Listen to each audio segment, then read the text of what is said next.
Usa ka pagtuo, usa ka tingog, usa ka katawhan.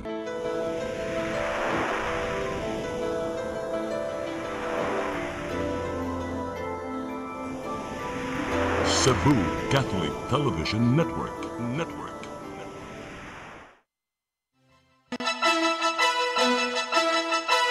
Uluhan sa mga balita sa Sayri 47.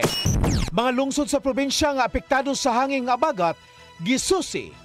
Samtang tungod sa uwan kagahapon, Metro Cebu nakasinati og grabing mga pagbaha. Kawat sa metro sa tubig sa MCWD, misaka. Bag-ong nakagawa sa prisuhan na dakpan pagbalik, nakuhaan og drogas. Sugbo, Kabisayan ug Mindanao, Pilipinas ug katawhan kutos maabot sa tong Sibya sa tibuok kalibutan mayong hapon. Live kita karon sa CCTN Channel 47 ug kini ang tulumanon sa nag-unang kasayuran nga angay natong masayran. Ako si Dennis Tabar. Tulumanon sa patas ng mga balita ug opinyon. Ako si Danica Caballes. Kini ang Sayri 47.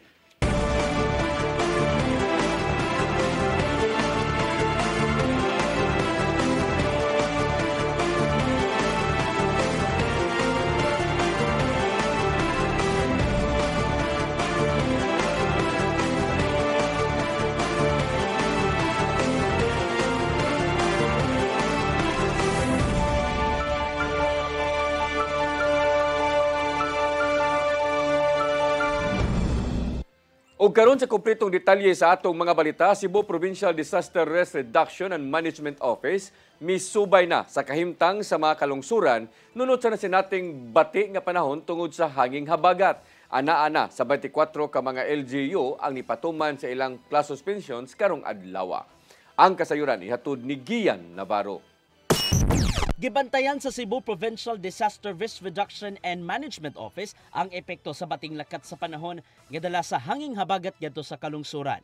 Dili mo menos sa 23 ka mga local government units sa probinsya ang nipatuman na sa ilahang class suspensions tungod sa gilaumang pagbundak sa kusog nga uwan.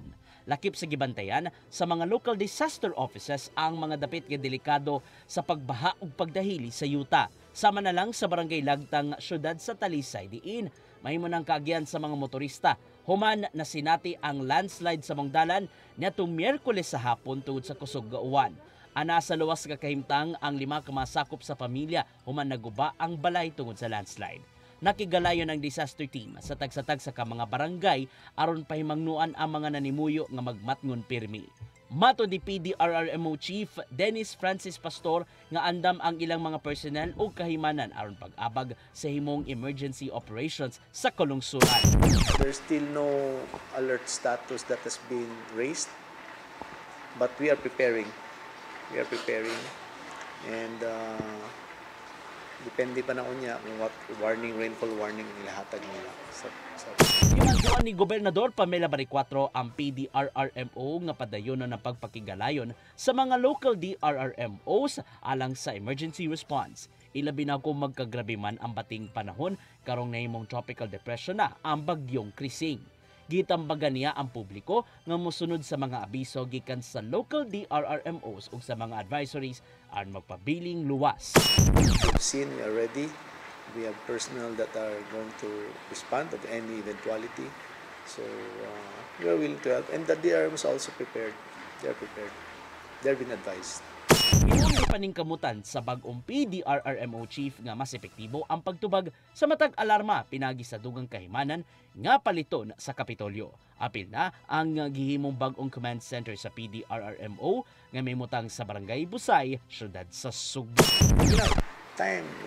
There's no way to harping the past, so we just move forward, do what we can do, improve, fix, and be ready. Navarro, CCTN News. Moabot sa 62 ka mga pamilya gipabakwit sa syudad sa Mandawi kagahapon tungod sa grabing pagbaha resulta sa kusog nga pag-uwan. Nagpabilin usab sa blue alert status ang Mandawi ug on standby ang tanang disaster personnel. Ang kasayuran hatod ni Mary Rose Sagarino. Sa datos sa command center sa syudad sa Mandawi, ang mga gibakwit gikan sa barangay Subang Dako o Gibabaw Istansya. Moabot sa 62 ka mga pamilya o 273 ka mga individual ang girescue kagahapon tungod sa grabing pagbaha. Si Buddy Alain Ibanez, pangu sa City Disaster Risk Reduction and Management Office niingon nga ang mga residente sa barangay Subang Dako ang nipauli ra gilayon human mihubas ang tubig baha. Samtang ang mga gibakwit gikan sa Ibabaw Istansya ang gibalhin gikan sa Shim ngadto sa Mandawi City Science High School. Nagpabilin sila hangtod kaganinang buntag. Matud ni Ibanez nga niabot og unom ngadto sa 8 ka oras una pa nihubas ang baha sa pipila ka lugar.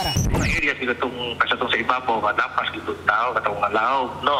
Dito sa makatong gahapon, taas mo dito, makita man ninyo sa mga footages, mga agi mga ubang area, maski all types of vehicles, they get kalabay. So that gradate pa din na siya kay during the heavy rainfall, high tide po.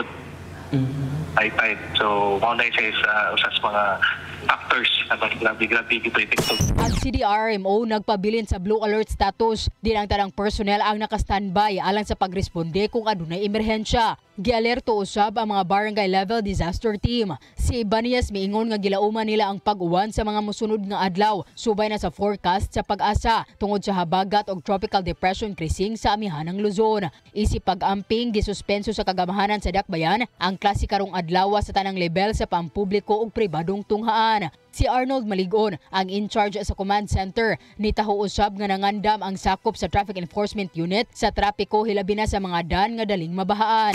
Na natay i-deploy na in terms of magkusuligoan mo adto na to mga enforcer to assess the traffic or magre-route na. Okay, identify naman natin pulo or else na natin yan na mga enforcer. Pag-assess lang yun, pabalikon ba or i-reroute na mo.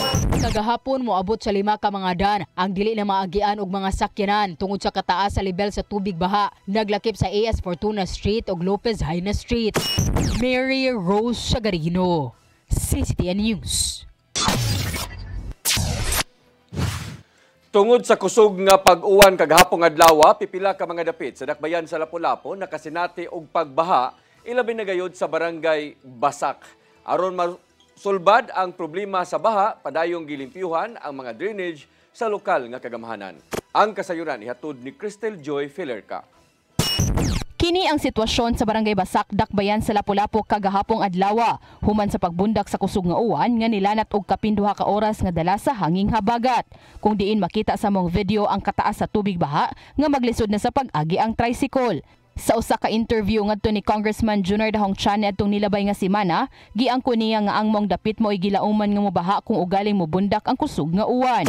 Nakita sa ato ang study nga ang the lowest point sa area is ang Petron.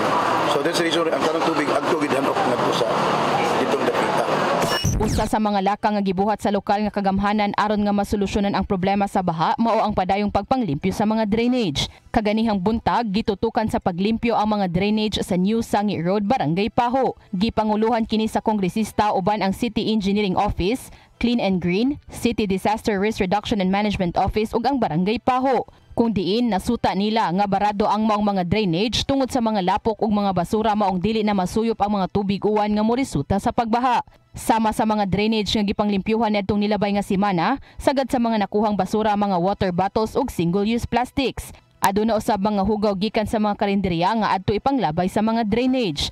Kagahapong adlaw gilimpyuhan usab ang pipila ka mga drainage sa mong kadalanan ug napo kasako nga mga basura ang ilang nakolekta.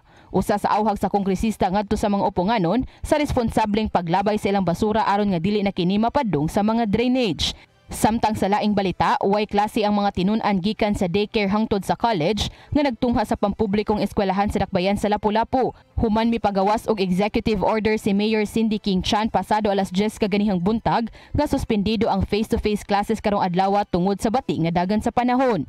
Aron nga kung ugaling makasinati na usab og kusog nga mga pag-uwan sama kagahapong adlaw, dili na maglisod sa pagpauli ang mga tinun-an ilabi na nga pipila ka mga dapit sa Dakbayan ang bahaunon. Ang mga pampublikong tunghaan giawhag na lang sa pagpatuman og online o modular distance learning.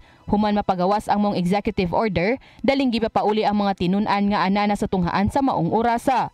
Samtang nakasuwat usab sa mong executive order nga magdepende na sa management sa mga pribadong tungaan ang desisyon kung suspenson usab nila ang ilang klase. Crystal Joy Felerca, CCTN News. Mayor Nestor Archival nangayo og pasaylo human sa uwahin ng pagpahibalo sa face-to-face class suspension sa syudad sa Sugbo. Samtang kinahanglanon alang sa mayor ang kooperasyon sa katawhan dungan sa pagpaningkamot usab sa LGU aron dili mosamot ang mga pagbaha. Ang kasiran nato ni Gian Navarro. Wala nangumpiyansa ang Cebu City Government sa gibantayang epekto sa hanging habagat, ilabi na nga nahimong bagyo ang kaniadtong low pressure area sulod sa Philippine Area of Responsibility. Aron masiguro ang kaluwasan ilabi na sa mga tinun-an. Gipaibaw ni Mayor Nestor Archival ang suspension sa face-to-face classes sa tanang levels until further notice. Tungod kini sa gilaumang pagbundak sa uwan, ilabi na sa mga dapit nga sagad bahaon. Hinuon na ngayon siya og pagsabot gadto sa publiko bahin sa uwahin ng pagpahibaw sa class suspension. Na-late kamay, but again, bahala na lag-late, basta na. Paningkamutan usab sa city government nga masulbad ang problema sa pagbaha. Ilabi na nga natagamtaman sa pipila ka mga barangay ang hangtod dughan nga giladmon sa baha tungod sa kusog nga bundak sa uwan. Padayon hinon ang declogging sa mga kanal sa North District ug masugdan kini sa Dimadugay sa South District. Pipila lang kini sa mga short-term solutions nga gibuhat ubos sa liderato ni Archival aron masulbad pa ang pagbaha. Diin apil nini ang waste management. Mong kinahanglanon niya ang kooperasyon ug disiplina sa katawhan aron dili na mosamot pa ang maong problema. Unang karon nag-meeting ko sa City Hall sa mga department heads nga kinahanglan ang atong City Hall na amang gyud catchment ato nang kumpletuhon atong ayuhon. We do that as an example. Sa di Archival nga magpabiling aktibo ang Cebu City Command Center alang sa walay puwas nga monitoring sa bating lakat sa panahon sa syudad. Nunot kini sa gitingwa sa city government nga magpabiling paspas ang pagtubag sa bisan unsang dinaliang tabang kung gikinahanglan. Ako yung emphasize, i-catch na to ang rainwater. The other one is we are going to help the city government ug sa atong mga barangay nga ibutang na to og klaro ang atong mga garbage. Ian Navarro, CCTN News. Gitataw ni Cebu City Mayor Nestor Archival nga wide job order employees sa Cebu City Hall nga nakasinati og delay sa ilang sweldo. Kini ang iyang tubag sa kabalaka ni Consel Cicinio Andalis labot sa gidangatan sa maong mga trabahante. Matod ni Archival nga nagigikan ang mga apektadong job order employees sa miaging administrasyon o way ikapakita nga mga appointment paper. Giyangko niya nga magisod sa pagsulbad ang syudad tungod kay kinahanglang adunay pirma gikan sa miaging administrasyon. Mipasalig ang mayor nga atimanon nila dayon ang maong mga job order employees aron kini mas sulbad. And there are about 300 nga niadto sa akong office nga kinahanglan sweldo na kanamo. Ko, I would like to. But ang problema, wa man mo kanang ngalan natong appointment. So, kung wa mo appointment, di man ko makasign in behalf sa mayor, nga mayor ko July 1 naman.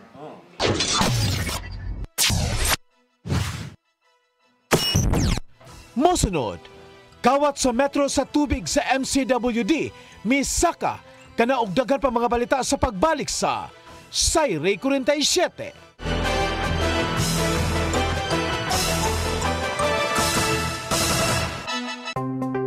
Discover the beauty of the Philippines.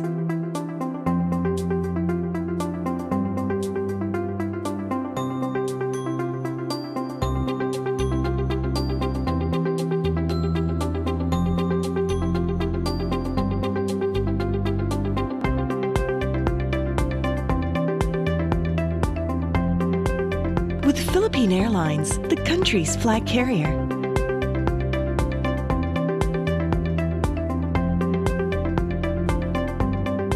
The airline that lets you feel the warmth of the nation.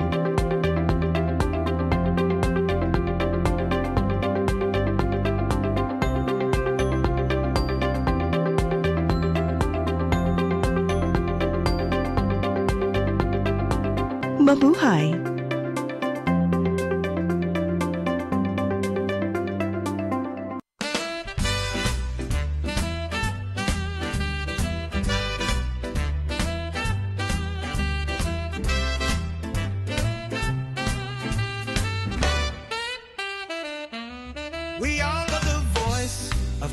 and reason in every town, in every season, with pens of light. We draw the line for justice, peace, and stories fine. Cebu Press Club, our banner flies beyond the noise, beneath the skies. Integrity, our steadfast flame. Ethics, courage, our claim to name. United, free, we raise the call for press and people, one and all.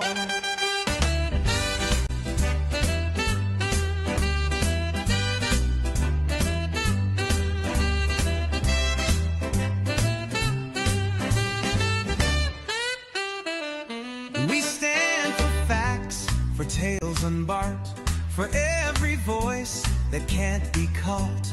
We write with fire, we speak with grace, for truth must rise in every place. Through words we build, through ink we guard, with fearless hearts and standards hard. Together bold our stories shine, in every lead a living sign. Find Old Press Club beyond the page. We face the times, we speak the age, with honor sharp and stories strong.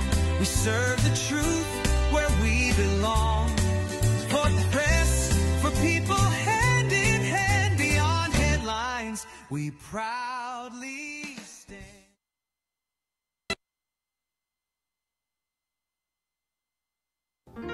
I am the God that healeth thee. I am the Lord, your healer. I sent my word and healed your disease. I am the Lord, your healer. I am the God that healeth thee. I am the Lord, your healer. I sent my word and healed your disease. I am the Lord, your healer. I am the God that healeth thee. I am the Lord, your healer. I sent my word and healed your disease. I am the Lord, your healer. I am the God that healeth thee. I am the Lord, your healer.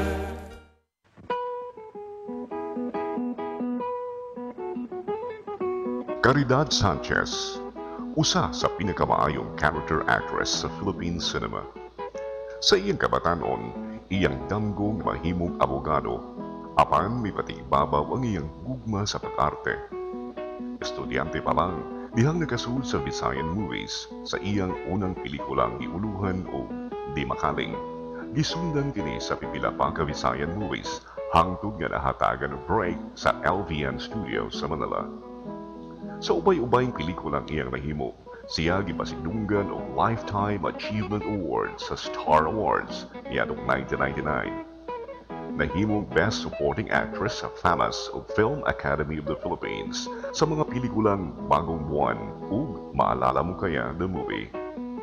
Hangtod karon, si Caridad Sanchez aktibo sa show business, da ang tingog sa mga Subuanon nga kanunay nagpaluyo kaniya.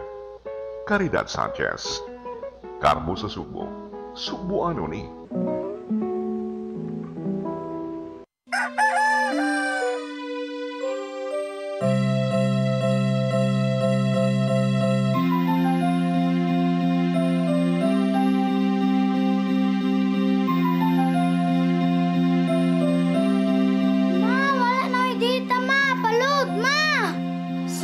na late ko.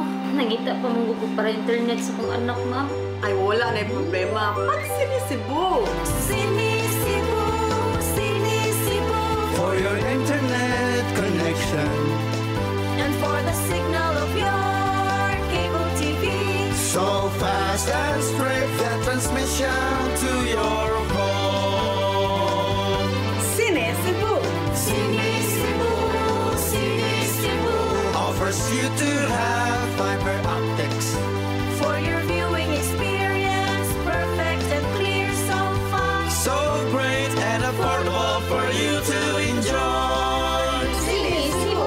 Sinisibu Television Network Incorporated offers fiber to the home broadband internet bundled with fiber to the home cable TV connection.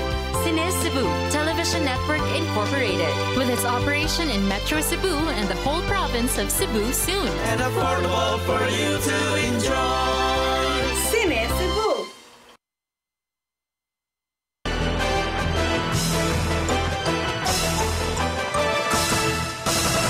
Balik sa ato mga balita, Metropolitan Cebu Water District nagpatabang sa kapulisan human maalarma sa pagsaka sa kaso sa kawat sa ilang metrohan sa tubig karong tuiga. Nitanyag silang premyo kung kinsa kadtong makatumbok sa mga mamalitay o makadakop niini. Ang kasayuran ihatod ni Arnold Bustamante. Naalarma na ang kanagkuhan sa Metropolitan Cebu Water District o MCWD sa pagsaka sa kaso sa kawat sa metrohan sa tubig sa Tibok Franchise Area niini. Sa data nga gipahibaw sa MCWD, nakatala sila og 174 ka water meter ang ipangkawat sa Tibok buwan sa Mayo 2025. Diin triple kini kung itandi sa natabong kawat sa susamang period sa maiging tuig. Ug sunod lang sa 10 ka adlaw sa Hunyo 2025, nakatala na sab sila og 116 ka kaso. Sa 174 ka kawat nitong Mayo, ang labing daghan dito sa Dakbayan sa Lapu-Lapu nga moabot sa 62, gisundan kini sa Dakbayan sa Sugbo nga dunay 49, samtang 43 sa Dakbayan sa Talisay, 16 sa lungsod sa Cordobao ug 4 sa syudad sa Mandaue. Tungod niini, mipahibaw ang MCWD nga mitanyag sila og ganti ngadto sa 25,000 pesos niadto nga makahatag og kasayuran sa mga mopalit sa ilang water meter nga moresulta sa pagkasikop niini og laing nga 10,000 pesos sa makatabang sa pagdakop sa mao nga mga kawatan. Nagpadala na usab sila og suwat ngadto sa Police Regional Office 7 aron matabangan sila nga masulbad ang mga kaso sa kawat sa mga metrohan sa tubig. Si Police Lieutenant Colonel Maria Teresa Makatangay, Deputy City Director for Operation ug kasamtangan nga Information Officer sa Cebu City Police Office, mibutya nga magpadala siya og mga investigador sa opisina sa MCWD aron makigalayon labot sa mao nga insidente sa kawat. We will send an investigator to coordinate with their office and we'll check if gilamp man gud nila ang entire incident, and this is a combined number sa tulo na kasyudad. So we want to know kung asa ni Dapita specifically ang mga nahitabo nga kawat nga ri sa Cebu City kay maura may ato ang jurisdiction nga riron.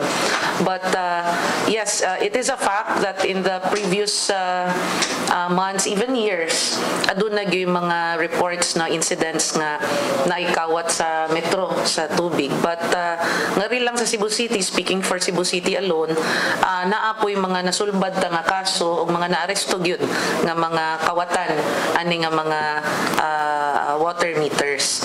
So si Makatangay nga ilan ning paninguhaon nga masulbad ang mga problema sanglit ang apektuhan ini ang mga residente manusab sa siyudad sa Sugbo nga konsumidor sa tubig sa MCWD. Magigalayon usab sila sa mga barangay officials sanglit sila ang nasayod sila nga mga konstituente ug maauhag ang ilang mga mulupyo nga matabangan sa pagbantay sa mga metrohan sa tubig. Lakip sa auhag sa MCWD ngadto sa publiko nga tabangan sila sa pagbantay ug kung adunay mamatikdan nga nangawat og metro sa tubig, mahimong itawag dayon kini silang hotline nga 254-8434 local 0 o kaha sa ilang Facebook page nga Metropolitan Cebu Water District.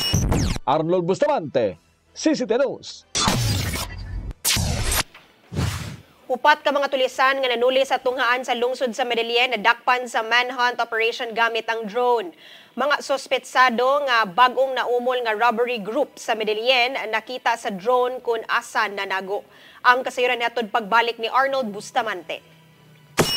Upat ka mga tulisan o sa ani minor de edad na nadakpan sa ginusog nga manhunt operation sa Medellin Police Station Manmanuli sa Antipolo Integrated School nga nahimutang sa barangay Antipolo lungsod sa Medellin kagahapon adlaw. Among nga suspitsado na nakaroon sa kustodiya sa Medellin Police Station mao silang Justin Clark Osabel Casibo, 23 anyos, taga proper barangay Antipolo lungsod sa Medellin, alias James, 17 anyos, Rex Lucero Abellar, 22 anyos, pulos taga barangay Dalingding Sur, Medellin, ug John Christopher Rondina, taga barangay Paper, Antipolo lungsod sa Medellin, probinsya Sugbo. Mato ni Police Major Ayan Makatangay, ang hepe sa Medellin Municipal Police Station, nga alas 8:30 na sa buntag midangop sa ilang buhatan ang security guard sa tunghaan nga si Alimar Rondina Tundag, 24 anyos, nga sakop sa RCP Security Agency, ug may pahibaw nga gisulod sila sa upat ka mga tulisanan nga alas 3 sa kadlawon. Sa investigasyon sa Medellin Police Station nga pasado alas 3 sa kadlawon, ang upat ka mga suspek misulod sa matag classrooms ug ipangkuha ang mga butang ug kwarta nga moabot sa 700 pesos. Nabantayan sa gwardiya nga dunay sikas nga tungod ani iya kining gisusi apan kalit lang siya nga gitiunan og armas sa usa sa mga suspitsado nga iyang nailhan nga si John Christopher Rondina ug gikuha ang iyang gitakin nga armas. Human nga makuha ang iyang armas, gigapos ang duha niya ka mga kamot ug gisulod sa outpost sa gwardiya ug gikanaduhan sulod sa pila ka oras. Sa dayang nakabantay siya nga wala na ang mga suspitsado, gihinay-hinayan niya tangtang ang gapos ug migawa sa outpost samtang nagpaabot sa iyang karelibo nga laing security guard. Pagka alas 8:30 sa buntag, may report ang biktima sa Medellin Police Station ug gisaysay ang nahitabo og kinsa ang iyang gidudahan nga mga responsable. Milusoday og manhunt operation ng kapulisan gamit ang ilang drone ug girumbo ang dapit din posibleng nagtago ang mga suspek. Pagka alauna 10 sa hapon, nadakpan nila ang tulo nga silang Casibo alias James o Cabillar, human makita sila sa usa ka dapit nga nagtago pinagi sa drone. Pagka alas 12 ganinang udto, nadakpan usab ang laing kauban nini nga mao'y nagtion sa armas sa gwardiya nga si John Christopher Rondina. Nakuhaan og upat ka mga armas ang mga suspitsado, lagip na ang 9mm pistol nga iya sa gwardiya. Starting that moment nga naka-report sila, unya nadakpan gyud nato sila mga after lunch na gyud kay medyo dako ang area nga amo ang gisuyod ani sa kuan barangay Antipolo kay namo siya sa mga mountainous part. Nakuha sa ilaha no is kuan tulo ka pusil moto caliber Magnum 357 na unmarked caliber 22 unya isa ka service firearm sa security guard nga name which is probably kung wala to makuha ila sa tong gamiton sa ilahang sunod nga panglungkap o pang-robbery. Nagtuo si Makatangay nga ang maong nga mga suspitsado may bagong naumol nga robbery group nga naglihok sa lungsod sa Medellin. Ang leader sa grupo mo si John Christopher Rondina. Din sila ang responsable sa mga kaso sa tuloy sa Medellin o mga silingang lungsod. Atol sa mong background investigation o sa silang nadakpan nga si Justin Clark Osabel Casibo, doon ay pending warrant of arrest sa kaso sa illegal nga drugas nga giserve usab dayon sa kapulisan. Arnold Bustamante, CCTV News. Gobernador Pamela Bari 4 uyon nga did-an ang online gambling tungod kay nakaapekto kini sa pamuyo sa mga sugbuanon. Sama lang usab sa ilang nga papakigbatok sa ubang mga iligal nga binuhatan dinhi sa lalawigan. Ang kasayuran ihatod ni Gian Navarro. Apil sa mga hugot nga nakigbatok sa online gambling si Gobernador Pamela Bari 4 tungod kay nakaapekto man sa pamuyo sa mga sugbuanon. Sa iyang press briefing, gihimug-atan niya nga gidili ang bisan unsa mga iligal sa probinsya diin. Apil among matang sa sugal. Nakita niya nga delikado kini alang sa pamuyo sa uban pang mga sugbuanon, ilabi na kung magkagumon man sa mga matang sa sugal. Maong dili gid niyang itugot nga mapasolabi ang online nga matang sa sugal aron walay relasyon nga maguba. It's something illegal, no? It's not morally right. It's affecting the welfare of the people sa probinsya sa Sugbo. Anything illegal gambling. Ikuyog si Bari 4 sa mga nanawagan nga to sa gobyerno nga did-an o di baka pahugtan pa ang online gambling luko Pilipinas. Gani adunay mga magbabalaod ang nakahigayon sa pagduso. Silang balaod nun sa Kongreso ug Senado aron lang iban ang online sugal. Apan nimbaguhay lang. Gitataw sa Malacañang nga gitun-an pa ni Presidente Ferdinand Bongbong Marcos Jr. ang posibleng total ban sa online gambling sa nasod. Nunot usab kini sinimong panawagan sa uban nga kung mahimo wag tangon gyud aron dili na mo samot pa ang problema. Apil sa magyatagan og konsiderasyon mao ang mamahimong epekto sa ekonomiya sa nasod. Gian Navarro, CCTN News. Panguluhan sa Dakbayan sa Sugbo ang usa ka urban development initiative nga gipunduhan sa kagamhanan sa nasod nga Australia. Ubos kini sa phase 2 sa ASEAN Sustainable Urbanization Strategy aron magmalungtaron ang mga maayong kasulbaran ilabi na sa issue sa climate change. Mato ni Mayor Nestor Archival nga hatagan og pagtagad ng pagsulbad sa supply sa tubig, basura ug trapiko. Mobisita ang project team sa Sugbo aron tun-an ang kahimtang palibot ug hayan makahimo og proposal. Magamit ang makuhang impormasyon isip sumbanan ngadto sa mga buot mupondo sa umaabot pang mga proyekto sa syudad nga may labot ang malungtarong pagpalambo.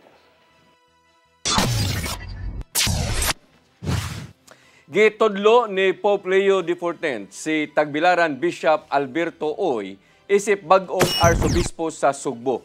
Hulipa ni Oy si Arsobispo Jose Palma karong gidawat na sa Santo Papa ang iyang resignation letter.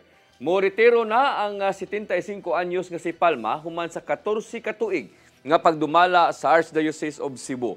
Ang 58 anyos nga si Oy mo'y ikalima nga Arsobispo sa Sugbo nga mo'y labing dakong Archdiocese sa nasod.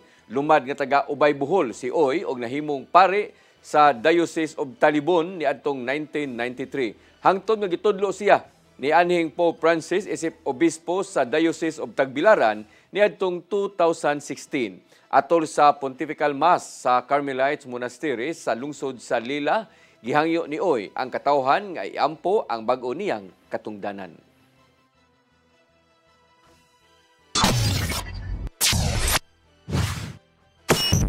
Mosunod, bag-ong nakagawa sa prisuhan na dakpan pagbalik, nakuhaan og drogas, kada og daghan pa mga balita sa pagbalik sa Sayre 47.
Hapon nga tigulang og hubakon, sugot siya kay iya lang hok-hokon, og iya lang oto-otoon.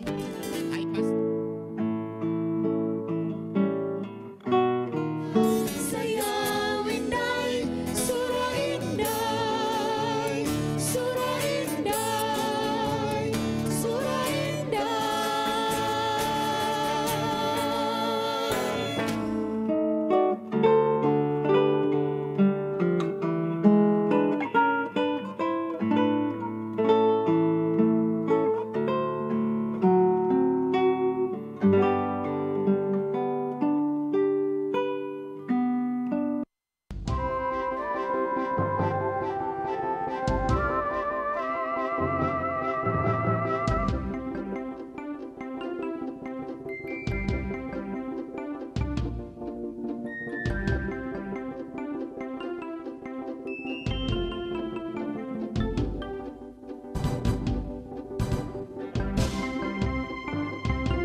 Amapola Cabase, tal nga Cebuana, ug anak sa musikerong si Manny Cabase ug Priscilla Campogan. Mihimo sa iyang unang piano recital sa edad nga 4 anyos sa Batig Piano Conservatory. Sa elementarya pa lang sa Cebu Normal School, dihang nahimong conductress sa Toy Orchestra. 10 anyos pa lang dihang mihimo sa iyang debut performance sa Grand Opera House sa Manila. 18 anyos sa dihang nahimong host sa TV show Amapola Sings sa karaang ABS-CBN Cebu. Daangan sa Subo, si Amapola nahimong ilabong national recording artist o front act sa concerts ni Jack Jones, Astro Gilberto, Matt Monroe o Suzy Mendez. Regular guest sa mga top-rated TV shows sa Manila. Sa pagkakaroon, si Amapola tuwa magbase gawa sa nasod ug padayong milingaw sa International Music Aficionados. Amapola, Carbo sa Subo. Subo ano ni?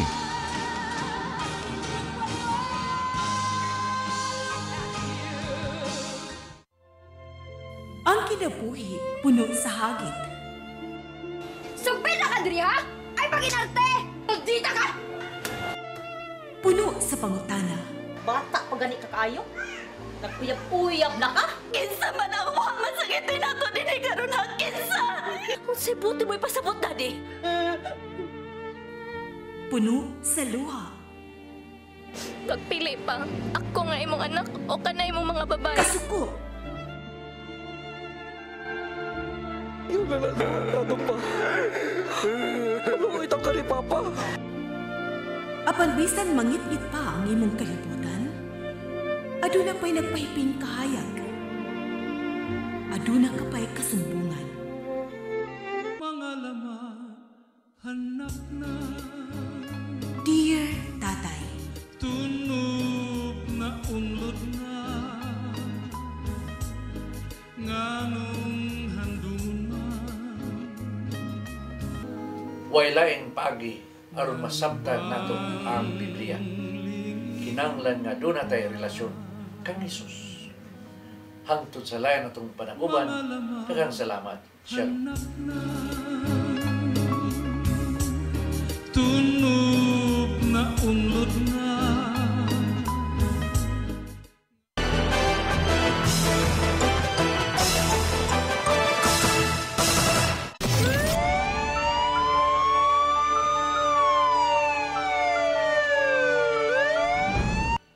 Balik sa ato mga balita, giila nga high value target nga bag-o lang nakagawas sa prisuhan, pinagi sa provision na dakpan pagbalik sa buy-bust operation sa PDEA 7. Kapin sa 1 milyon ka pesos nga katidad sa illegal nga drugas na sakmit. Ang kasayuran ihatod ni Arnold Bustamante. Giilang nga high value target sa Dakbayan sa Sugbo aga napusasan sa mga operatiba sa PDEA 7 Regional Special Enforcement Team uban sa PNP Drug Enforcement Group ug Carbon Police Station ato sa gilusad nga buy-bust operation alas 2:39 sa hapon dito sa dalan No Limitang Heri Barangay Ermita sa Dakbayan Sugbo. Si PDEA 7 Regional Director Joel Plaza nila sa suspitsado nga si alias Warren Anyos Minyo, usa ka cellphone technician o residente sa mga lugar. Nakuha gikan sa suspitsado ang upat ka dagkong puto sa kituang shabu nga motimbang sa 150 gramos gadon kantidad nga 1,020,000 kini base sa standard drug price nga 6,800 pesos per gram. Ang mga nakuha nga ebidensya ginusudayon kini sa PDEA 7 Regional Office Laboratory alang sa chemical analysis. Mato ni Lia Alcantara, ang information officer sa PDEA 7 nga tulo ka semana nila nga gipaubos sa case build up ang mga suspitsado human madawat ang impormasyon gikan sa kasaligan tinubdan. Base sila nga gihimong imbestigasyon, makabaligya si Warren og 200 gramos ka illegal nga drugas matag semana. Nadakpanan niadtong Hunyo 2015 si Warren sa kaso gihapon sa illegal nga drugas sa panahimo nga gawas nun tungod kay naka-provision kini apan hugot siya nga gimonitor. Giandam na ang kasong kalapasan Section 5 ug 11 Article 2 Republic Act 9165 ang ipasaka sa PDEA 7 batok sa suspitsado. May pasabot si Alcantara nga ang pagpamaligya sa illegal nga drugas ang silot nga iyang sagubangon mao ang tibok kinabuhi nga pagkabilanggo ug multa nga magsugod sa 500,000 pesos ngadto na sa 1 milyon ka pesos. Arnold Bustamante, CCTV News. Duha ka mga lalaki nga nakuhaan og video nga nagsukmagay sa kadalanan sa Barangay Basak, Dakbayan sa Lapu-Lapu nagkahusay na. Makita sa video nga gisukmag sa siklista ang multicab driver human kini hapit masahiran. Ang kasayuran hato ni Crystal Joy Pelerca. Nagkahusay ra ang duha ka mga lalaki nga nakuhaan og video nga nagsinukmagay sa kadalanan sa Barangay Basak, Dakbayan sa Lapu-Lapu niadtong adlong Martes, Hulyo 15, pasado alas 5:30 sa hapon. Matod ni Police Lieutenant Colonel Christian Torres, ang spokesperson sa Lapu-Lapu City Police Office, nga ang makita sa mong video nga nagsinukmagay usa ka siklista og driver sa multicab. Alleged nga kaning bisikleta is gi-overtaken sa tricycle na hapit ko no masagi, hapit lamaigo. Then mo to hitabo tong panag-away nila, sumagay sila pilagid ka minuto.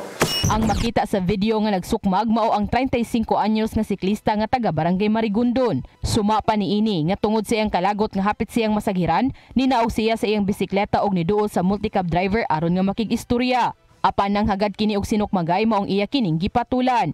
Giangkon hinuon sa 40 anyos nga multicab driver nga siya mao'y unang nanghagad og sinukmagay, apan tungod lang kini siyang kalagot usab human siya gitudlo-tudlo sa siklista. Atol sa mong insidente na atlan nga nilabay ang Deputy City Director for Admin sa LCPO nga si Police Lieutenant Colonel Condrado Manatad nga mo'y nitabang sa pag-uwang kanila. Makita usab sa mong video ang dali nga pagresponde sa kapulisan kinsa naka-standby ra sa mong dapit. Gidala sa Police Station 4 ang duha ka mga lalaki og giendorso unta sila ngadto sa barangay, apan wa na kini mahitabo tungod kay sa police station pa lang nagkasinabot ra ang duha ka habig. Awhag ni Lieutenant Colonel Torres sa mga motorista nga dili magpada sa init sa ulo sa kadalanan aron malikayan ang susamang insidente. Mga motorista, bisikleta or kaning motorsiklo, mabawag gitag taas-taas nga pasensya. Sige nga traffic ng lugar niya bumper to bumper. Crystal Joy Felerca, CCTN News. Konseho sa siyudad sa Mandawi mopatawag sa Traffic Enforcement Unit sa Mandawi City Police Office aron sa pagpangayo og katin-awan sa palisiya kalabot sa pagtanggong sa mga driver nga malambigit sa aksidente nga moresulta og pagkaangol o pagkamatay. Gikatakdang motambong sa sesyon ang traffic unit sa sunod semana. Ang kasayuran ihatod ni Mary Rose Sagarino. Gikatakdang motambong sa sunod nga sesyon sa Konseho sa Dakbayan sa Mandawi ang Traffic Enforcement Unit sa Mandawi City Police Office. Kinihuman gipatawag ang Traffic Enforcement Unit sa Konseho aron mangayo og katin-awan sa palisiya kalabot sa pagtanggong sa driver malambigit sa aksidente nga moresulta og kaangol o kamatayon. Si Consul Carlo Fortuna kinsa mao'y nagduso sa resolusyon nagkanayon nga nakadawat siya og reklamo og kabalaka sa pipila ka mga residente. Gusto mangayo og katin-awan ni Fortuna giun sa pagtino sa mga otoridad kung kinsa nga partido ang kinahanglan nga ipriso pagkahuman sa usa ka aksidente. Matud niya nga sagad sa report kung kinsa ang madasmagan mao'y matanggong tungod ang nidasmag mao'y naangol o namatay. Sa rules sa kanang physical injuries, no, kung na nasamad, no, na namatay, na-adyo ma-detain, di ba? Kasagaran ba motor o auto, kasagaran masamdan o mamatay ang nag-drive sa motor. So, naitabo ang katon na banggaan na driver sa auto, may nahimo ang detain. So ato nang klarohon kay ibi lalim ma-detain ka labi na ma-detain ka Biyernes, Lunes pagagawas. Gihatagan niya og gibugaton ang panginahanglan sa posible nga pag-review sa palisiya aron malikayan ang dili makatarungan nga pag-aresto. Ato nang klarohon kung unsa jud na siya nga policy because if it's existing policy, I think it needs to be revisited and reviewed. Kaya that's being unfair to the offended party, especially ang driver of the offended vehicle. Dugang paniya nga mahinungdanon nga masusi ang palisiya, labihan nga aduna kanunay aksidente nga mahitabo sa syudad. Mary Rose Sagarino, CCTN News. Mo kadtong naglangkob sa atong mga balita sa Sayre 47, ako si Dennis Tabar. Ako si Danica Caballes, sangtod ugma sa inyong paboritong tulumanon. Sayre 47.